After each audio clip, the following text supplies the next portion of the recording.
यह गुरु बीजाणु मात्र कोश का है और ये अर्धसूत्री विभाजन द्वारा 4 गुरु बीजाणुओं का निर्माण करती है। इनमें से 3 ये नष्ट हो जाती हैं और एक क्रियात्मक बचती है और एक क्रियात्मक बच करके अपना आकार बढ़ा करके ये अपना समसूत्री विभाजन द्वारा 2 कोशिकाओं का निर्माण करती हैं और 2 कोशिकाओं के बाद इसमें अर्धसूत्री विभाजन सेकंड होता है, यानी मियोसिस माइटोसिस सेकंड होता है माइटोसिस, और वह 4 केंद्रक में बढ़ जाता है। फिर इसमें 4 में बढ़ जाता है, फिर इसमें थर्ड होता है और ये थर्ड से किसमें पहुंच जाता है 8 हो जाती हैं और 4 ऊपर पहुंच जाती हैं, 4 नीचे पहुंच जाती हैं और ऊपर से एक आती है और एक नीचे से ऊपर जाती है, यानी मध्य में आती है। यानी इस प्रकार से 3 कोशिकाएं ऊपर रह जाती हैं और 3 कोशिकाएं नीचे रह जाती हैं। देखिए एनिमेशन कितने 2 में बटा और 2 से 4 में और 4 से 8 में बटा और 8 में से 4 ऊपर गई, 4 नीचे गई और एक ऊपर। हेलो एवरीवन, स्वागत है आप सभी का हमारी इस बायोलॉजी क्लास में।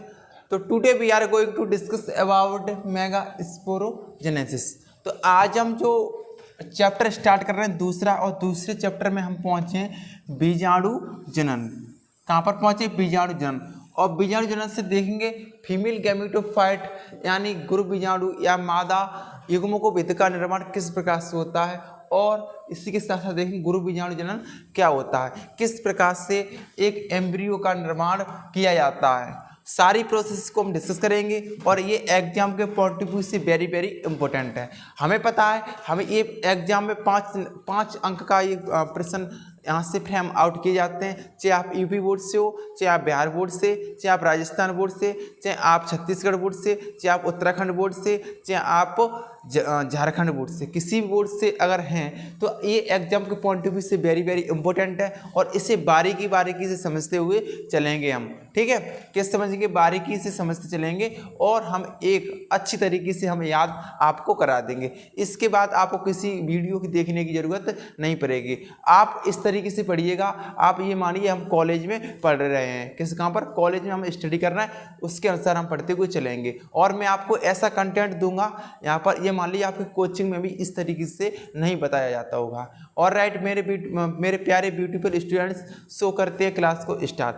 क्लास को स्टार्ट करने से पहले थोड़ा मैं एडवर्टाइजमेंट कर दूं। हमारा एक ऐप है, ऐप का नाम है स्वराज एजुकेशन इंस्टीट्यूट। उसका लिंक आपको वीडियो के डिस्क्रिप्शन में मिल जाएगा। और हमारे बैच का हमारा बैच का जो व्हाट्सएप नंबर है वो हमारा 63 97 54 480 5 पर आप क्या करोगे? व्हाट्सअप कर लेना। अगर आप नोट्स चाहते हो तो आपको नोट्स मिल जाएंगे, और आप बैच में ज्वाइन होना चाहते हो तो बैच में ज्वाइन हो जाएंगे। और अगर आप हमारे बैच में ज्वाइन होते हो तो हम आपको 80% से ज़्यादा 80% की तो हम गारंटी खुद देते हैं। और अगर 80% अगर आपकी एग्जाम में नहीं बनी तो हम आपके पूरे पैसे वापस करेंगे। शर्त ये आपको सारी क्लासेस अटेंड करनी पड़ेगी और सारे एग्जाम जितने हम कराएंगे वो आपको कंडक्ट करने पड़ेंगे। ठीक है, उसी के साथ साथ हम DPP हम डेली प्रोवाइड कराते हैं और ये वीडियो आप कितनी बार भी इन्हें देख सकते हो।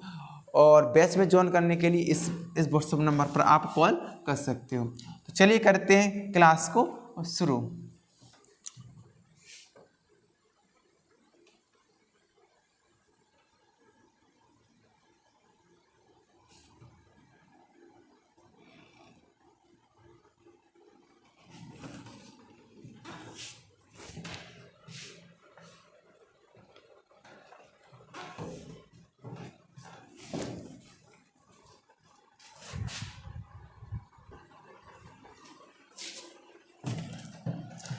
चलिए हम क्लास को स्टार्ट करते हैं। ठीक है, तो आप हेडिंग लगा लिए गुरु बीजाणु जनन।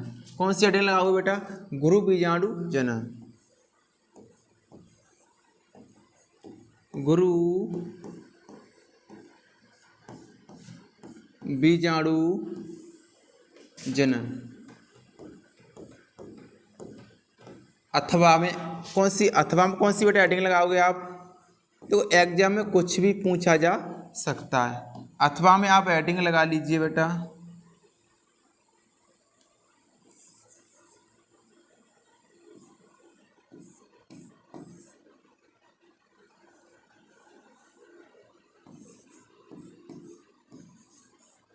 दीर्घ बीजाणु जनन। इंग्लिश में इसे बेटा बोलते हैं, इंग्लिश वाले बेटा लगाएं, इंग्लिश वाले लगाओगे mega sporogenesis, mega sporogenesis. Heading लगा लो सभी बच्चे, ये हेडिंग लगा लें। मैं पीपीटी पे भी पढ़ाऊंगा, टेंशन मत लो। अभी हम लिख रहे हैं आपको, इसलिए लिख रहे हैं कि आप भी इसे उतारते हुए चलें और नोट डाउन करते चलें। ठीक है बेटा, चलो हेडिंग लगा ली। अब इसकी डेफिनेशन आप किस प्रकार से दोगे वो देखिएगा।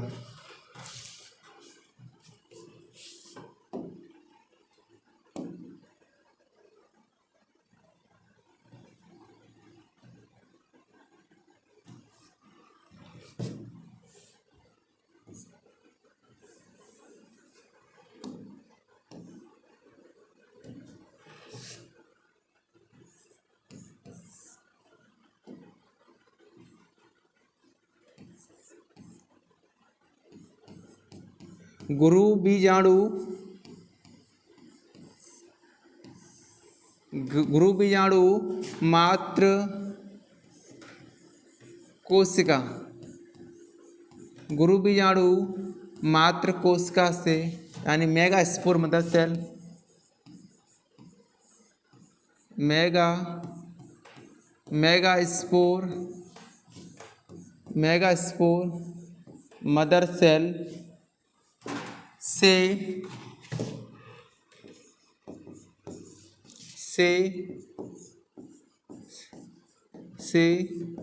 गुरु बीजाणु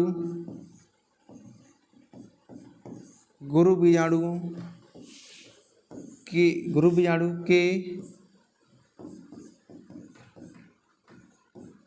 बनने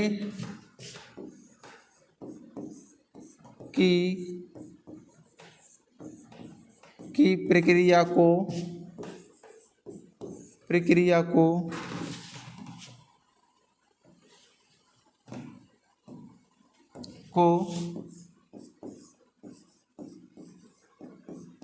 गुरु बीजाणु जनन कहते हैं।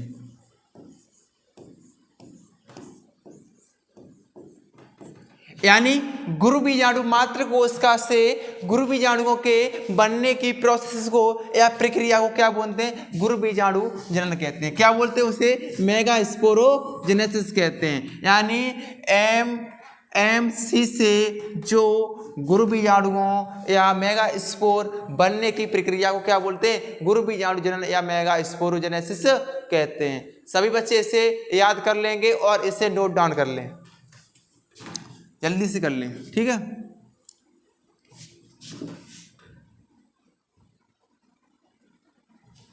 चलो किस प्रकार से इसका निर्माण होता है उसे हम देख लेते हैं। चलिए,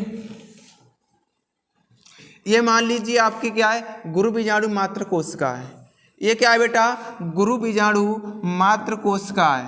क्या है? गुरु बीजाणु मात्र कोशिका। यानी इसे लिख सकते हैं हम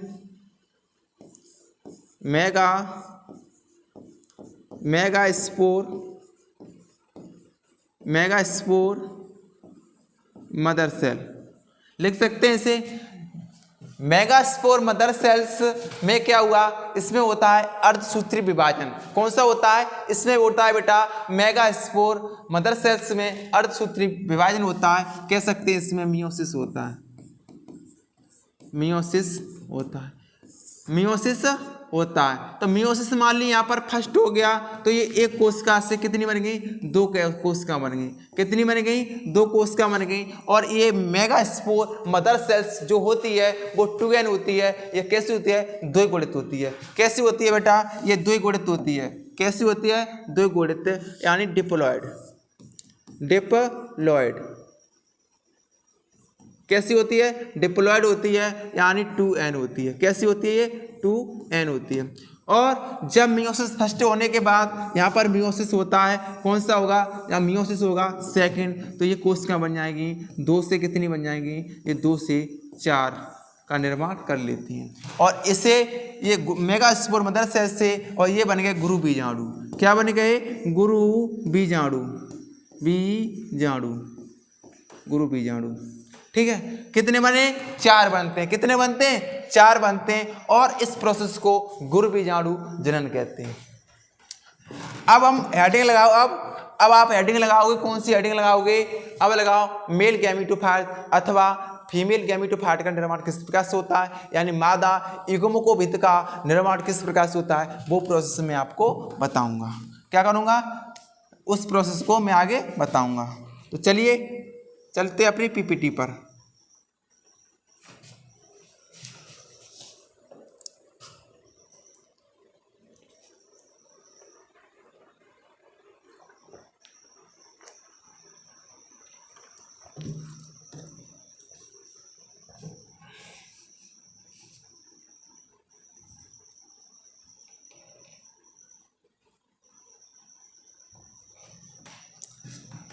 अब इसमें जो गुरुबीजाणु कितने प्राप्त हुए थे? हमें 4 मिले थे एक मेगास्पोर मदर सेल से। तो यहाँ पर 3 केस हो जाते हैं, डीजेनरेट हो जाते हैं, अथवा 3 केस हो जाते हैं, नष्ट हो जाते हैं। इसमें से एक बचता है और वो कैसा रहता है? क्रियात्मक अथवा फंक्शनल रहता है। वो कैसा रहता है? वो रहता है बेटा फंक्शनल रहता है। कैसा रहता है? फंक्शनल मेगास्पोर रहता है वो। तो हमने हेडिंग कौन सी लगा ली थी? लघुबीजाणु पढ़ लिए थे हमने। और आज पढ़ रहे थे हम अपना, कौन सा पढ़ रहे थे? आज पढ़ रहे थे अपना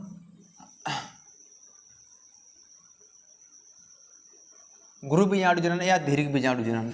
ठीक है, और हेडिंग लगा ली थी और ये हमने नोट डाउन कर लिया था। जिन बच्चों ने ये नोट डाउन नहीं किया है वो स्क्रीनशॉट ले लें यहाँ से और कर लें। मैं आपसे उम्मीद करूँगा यहाँ तक कर लिया होगा। चलिए, और यहाँ पर और एक पॉइंट और पढ़ा लें, यह अर्धसूत्री विभाजन द्वारा होता है। एक पॉइंट और ऐड कर लें इसमें,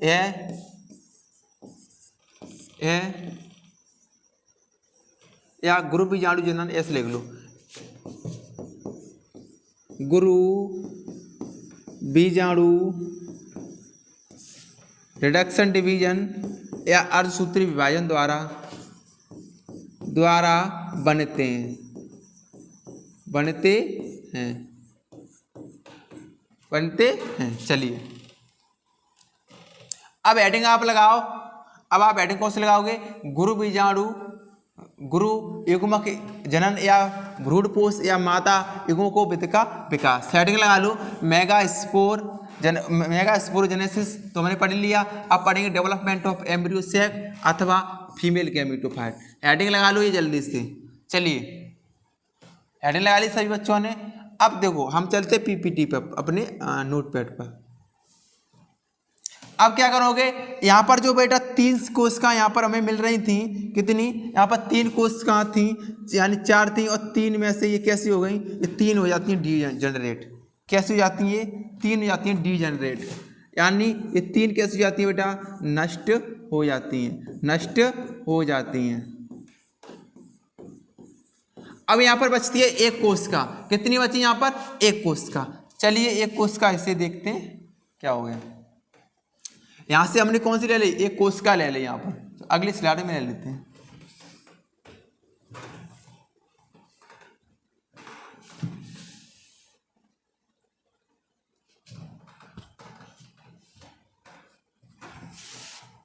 तीन कैसी हो गई? डीजेनरेट हो गई। देखो 1 2 3 4, तो यहाँ पर 3 मान लीजिए। 3 कैसी हो गई? डीजेनरेट हो गई।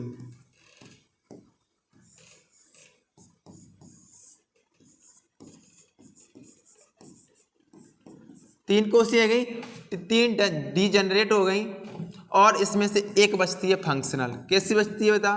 फंक्शनल। कैसी बचती है? एक बचती है फंक्शनल। अब ये क्या करेगी? ये अपने आकार में वृद्धि करेगी। क्या करेगी? ये अपने आकार में क्या करेगी? ये आकार में इसने क्या कर लिया? वृद्धि कर ली। क्या कर लिया? वृद्धि, यानी आकार में, यहां पर लिख दें, आकार में वृद्धि कर लेती है।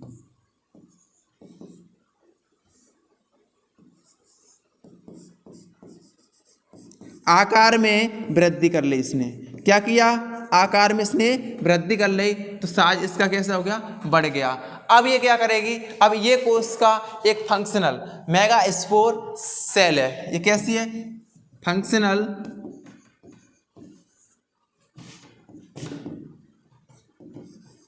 फंक्शनल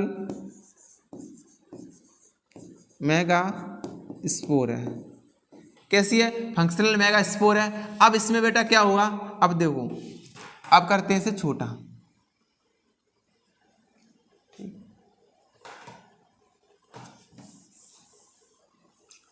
अब इसमें होगा माइटोटिक डिवीजन। कौन सा होगा बेटा?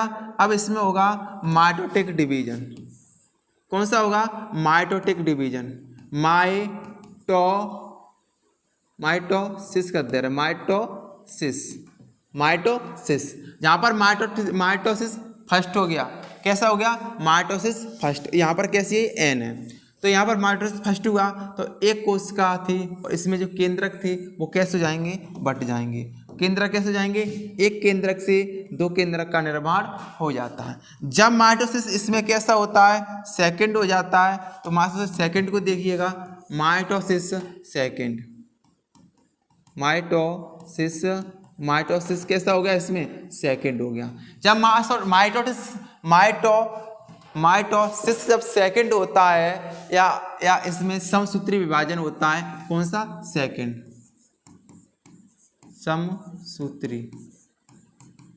समसूत्री विभाजन कौन सा हो गया? सेकंड। तो यहाँ पर जो केंद्रक की जो संख्या मिलेगी हमें, कितनी मिलेगी? यहाँ पर केंद्र की संख्या कितनी हो गई? यहाँ पर हो गई 2 से 4। कितनी हो गई? 2 से कितनी हो गई? 4 हो गई। कितनी हो गई बेटा? 4 हो गई। अब माइटोसिस इसमें कैसा हुआ? माइटोसिस इसमें हुआ थर्ड। कौन सा हुआ? थर्ड। तो यहाँ पर जो कोशिका यहाँ पर मिलेगी कितनी हो गई? यहाँ पर 4 से 8 कोशिकाएं हमें प्राप्त होती हैं। कितनी होती हैं? 4 की कितनी हो गई? यहाँ पर 8 हो गई। कितनी हो गई बेटा? 8 हो गई। 8 कितनी हो गई बेटा?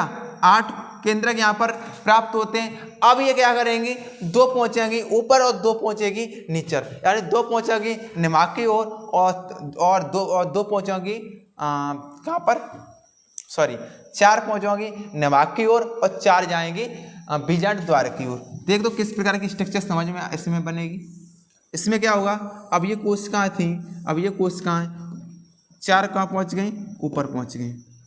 1 2 3 4, 1 2 3 4, 4 कोशिकाएं पहुंच गई। अब इसमें क्या होगा? अब ये 4 कोशिकाएं में से एक कोशिका ऊपर से नीचे आएगी मध्य में, और एक नीचे से ऊपर जाएगी मध्य में। कर लो इसे।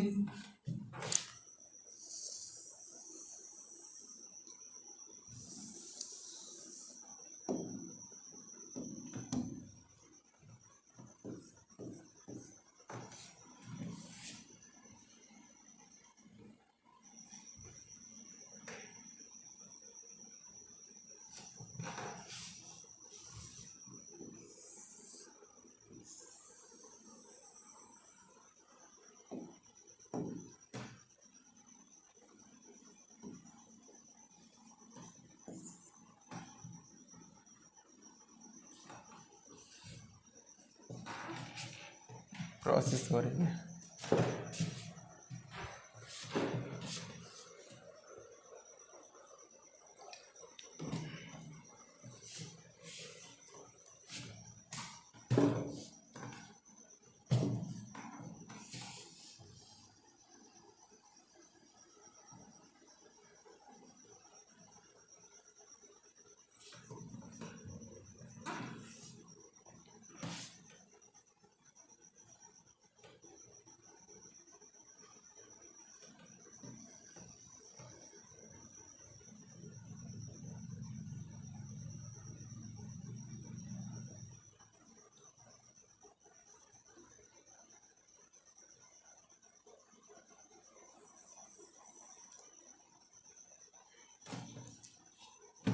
चलिए अब क्या होगी?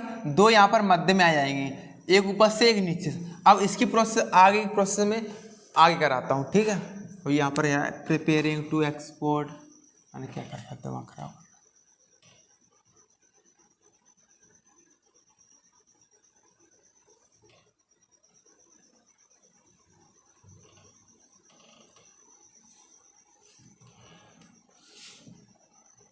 चलो हमने क्या पद देख ली थी क्वेश्चन पे, दोबारा से देखो।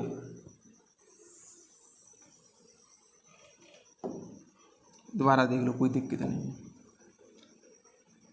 एक से कितने बट जाएंगे ये, मियोसिस, यहाँ पर माइटोसिस कौन सा हो गया, फर्स्ट हुआ। अब एक से कितनी बन जाएगी, यहाँ पर 2 बन जाएंगी। देखो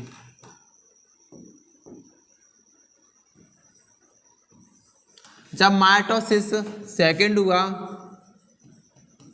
माइटोसिस सेकंड, तो इसमें जो कंडीशन आएगी वो 2 से कितनी बन जाएगी, 4 बन जाएंगी।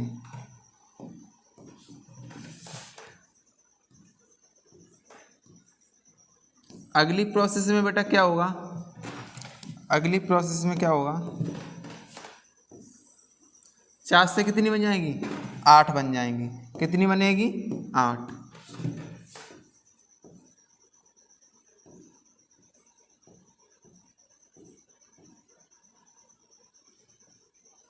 कितनी बनेगी, 8। और अगली प्रोसेस में बेटा क्या होगा, आगे होगा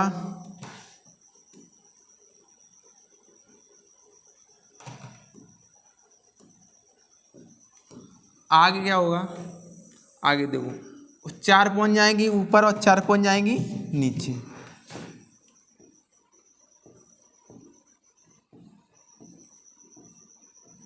चार का पहुंचे ऊपर और 4 नीचे। और अगले प्रोसेस में क्या होगा, अगले स्टेप में क्या होगा, 3 रह जाएंगे ऊपर और 3 रह जाएंगी नीचे और 2 आ जाएंगी मध्य में, जो ध्रुवीय केंद्र बनाएंगी। और ये कहलाएंगी ऊपर वाली कोशिकाएं, कौन सी कोशिकाएं कहलाएंगी, नभागी कोशिकाएं कहलाएंगी। कौन सी, और नीचे वाली सिनर्जिड सेल्स कहलाएंगी। ठीक है, या इसे एंटीपोडल कोशिकाएं बोलते हैं ऊपर वाले को, अथवा प्रतिमुखी कोशिकाएं। अब जो अगली जो स्टेप आ रही है, इस स्टेप को बहुत अच्छी तरीके से हम ड्रॉ करेंगे। देखो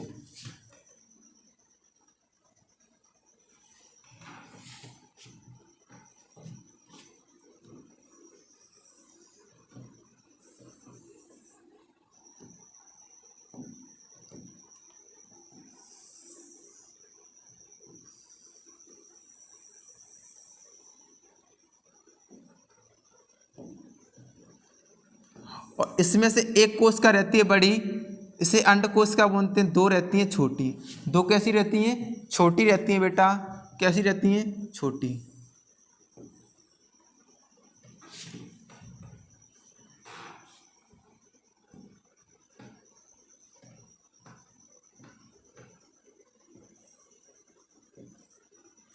और 2 रहती हैं ध्रुवीय केंद्रक में रह जाती हैं और यहाँ पर ध्रुवीय केंद्रक बना लेती हैं। और 3 रह जाती हैं ऊपर, और इन्हें बोलते हैं प्रतिमुखी कोशिका।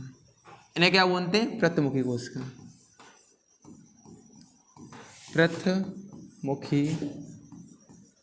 प्रतिमुखी कोशिका।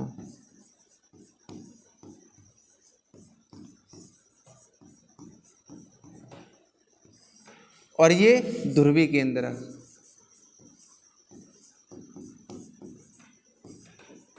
ये कहलाता है ध्रुवीय केंद्रक। बच्चों यहां तक सारी चीजें क्लियर हैं। और ये वाली कहलाती है अंड कोशिका। अंड कोशिका। और ये छोटी वाली कोशिका कहलाती हैं, ये वाली कहलाएगी सिनर्जिड सेल, सिनर्जिड सेल्स, यानी सहायक कोशिकाएं। सहायक कोशिकाएं।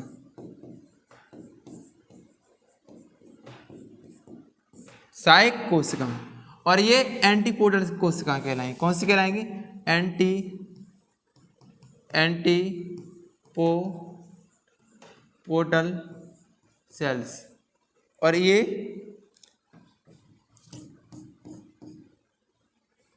पोलर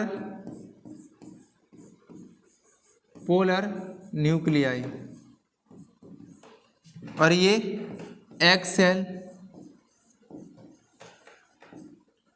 और इन्हें हेल्प सेल। ठीक है, इस प्रकार से आप ड्रॉ कर लीजिएगा। अब मैं दिखाता हूँ, पीपीटी पर चलते हैं और पीपीटी पर बहुत अच्छी तरीके से और इसे हम आगे एक्सप्लेन कर लेते हैं।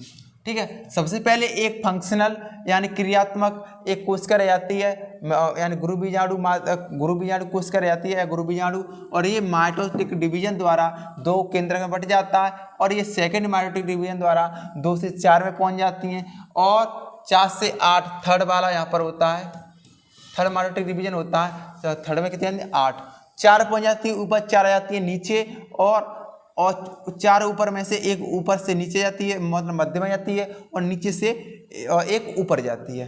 तो इस प्रकार से ये कोशिका की संरचना कुछ इस प्रकार से बन जाती है। इसे बोलते हैं किसका? एम्ब्रियो सैक का निर्माण या फीमेल गैमेटोफाइट का निर्माण होता है। यानी ये प्रोसेस किसके अंतर्गत रह रही है?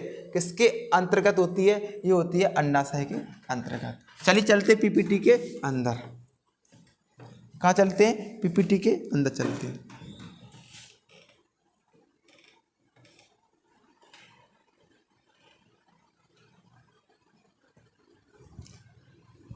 चलिए देखो, इसमें हम ये देख लेते हैं कि इसमें 2 लघु बीजाणु जनन और गुरु बीजाणु जनन में क्या अंतर है, स्पेशली क्या होता है, तो ये चीज़ डिस्कस कर लेते हैं। वीडियो लंबी हो जाए कोई दिक्कत नहीं है ना, तो इसे बारीकी से समझ रहे हैं। इसे देखो, अभी तो हमने क्या पढ़ा था? गुरु बीजाणु जनन पढ़ा था अभी हमने।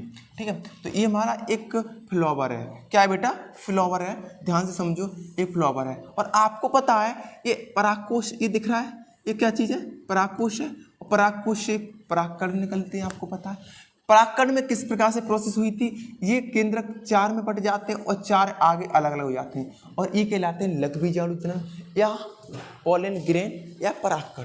Right, next. अब इसमें से आपको पता था पोलन ग्रेन था, वो 2n था। कैसा था? 2n था। क्यों 2n था? क्योंकि इसमें एक जनरेटिव सेल थी और एक वेजिटेटिव सेल थी। एक जनरेटिव सेल थी, एक वेजिटेटिव सेल थी। ठीक है, ये वेजिटेटिव सेल है और ये जनरेटिव सेल्स है। राइट, यानी वेजिटेटिव माने वृद्धि केंद्रक, और यहाँ पर जनरेटिव माने जनन केंद्रक। राइट, अब स्टूडेंट्स, अब देखो यहाँ तक हमने एक परागकण का निर्माण कर लिया। किसका? परागकण का। अब देखते हम गुरु बीजाणु, यानी जो एक नर का तो हमने पार्ट देख लिया था, अब किसका देख रहे हैं? गुरु बीजाणु का हम पार्ट देख लेते हैं, यानी फीमेल पार्ट देखते हैं उसमें। तो फीमेल पार्ट यहाँ पर प्रेजेंट होता है बेटा, कहाँ पर? अंडाशय के अंदर। कहाँ होता है बेटा? अंडाशय के अंदर। प्यारे बच्चे समझ गए, अंडाशय के अंदर। ठीक है, अब ये प्रोसेस कहाँ हो रही है? अंडाशय के अंदर हो रही है। तो यहाँ पर एक क्या है? ये चीज जो आपको दिख रही है पीली पीली, ये क्या है? गुरु बीजाणु मात्र कोशिका। गुरु बीजाणु मात्र कोशिका, अभी हमने बताया था। गुरु बीजाणु मात्र कोशिका। गुरु बीजाणु मात्र कोशिका है बेटा। अब देखिए, अब ये मेगा स्पोर, अब देखो आपको पता है 1 से 4 में अभी बांट के दिखाई थी हमने, 4 बनी थी, किसके द्वारा? मियोसिस द्वारा। ठीक है, और मियोसिस के बाद 4 बन गई थी, इसमें से 3 नष्ट हो जाती हैं और एक बचती है, वो बचती है फंक्शन। वो उसमें क्या होता है? उसमें 3 कौन से होते हैं? माइटोटिक डिवीजन होते हैं। याद रखो, मेगास्पोर में फंक्शनल मेगास्पोर में 3 माइटोटिक डिवीजन होते हैं, यानी समसूत्री विभाजन होते हैं। तो वहाँ से क्या बन के तैयार हो गया? एक हमारा एम्ब्रियो सैक का निर्माण हो गया। ठीक है, अब देखो यहाँ पर एक फर्टिलाइजेशन हो जाता है। फर्टिलाइजेशन यानी परागकण, ये कहाँ पे आ गया? स्टिग्मा पर। कहाँ आ गया? स्टिग्मा पर आ गया। और यहाँ पर प्रेजेंट क्या चीज़ है? ये अपना अंडाशय, और अंडाशय में पता है आपको मेगा स्पोर बन के तैयार, यानी एम्ब्रियो सैक बन के एक तैयार हमारे यहाँ पर है ना। ठीक है, और ये प्रोसेस बीजांड के अंदर होती है, यानी बीजांड बनता है यहाँ पर। तो यहाँ पर मिल जाते हैं और आगे चल के जाइगोट का निर्माण होता है, और जाइगोट आगे चल के प्रोसेस के बाद नेक्स्ट करके एक बीजपत्री 2 बीजपत्री होता है, वो आगे चल के एक प्लांट का निर्माण कर लेता है। इस प्रकार से आप जानिएगा। और एनिमेशन अगर आपने देखा नहीं है तो एनिमेशन दोबारा देख लीजिएगा। ठीक है, और क्वेश्चन नहीं है इसमें, और बहुत अच्छी तरीके से कर रहे हैं। चलिए करते क्लास को नेक्स्ट आगे। डेफिनेशन हमने लिखा दी,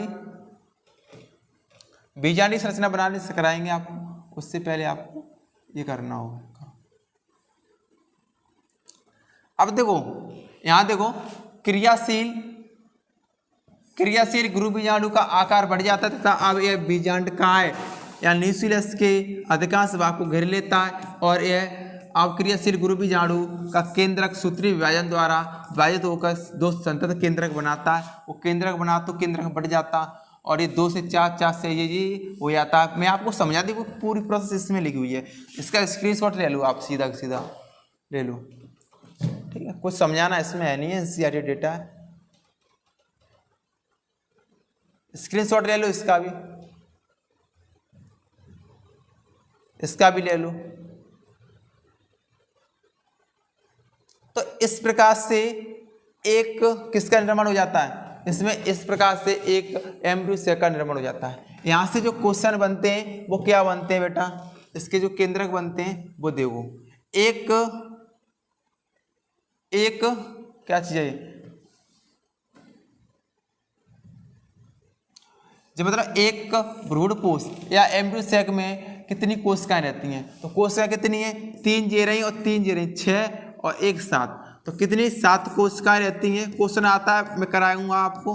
7 कोशिकाएं रहती हैं और केंद्र कितने रहते हैं, केंद्रक रहते हैं इसमें 3 3 6 और 2 8, यानी 8 केंद्रक और 7 कोशिकाएं प्रेजेंट होती हैं एक एम्ब्रियो सेक में या भ्रूणपोष में। तो ये हमारा चैप्टर यहाँ तक खत्म हो गया और मिलते किसी नेक्स्ट चैप्टर के साथ। तब के लिए bye bye, take care, all the best.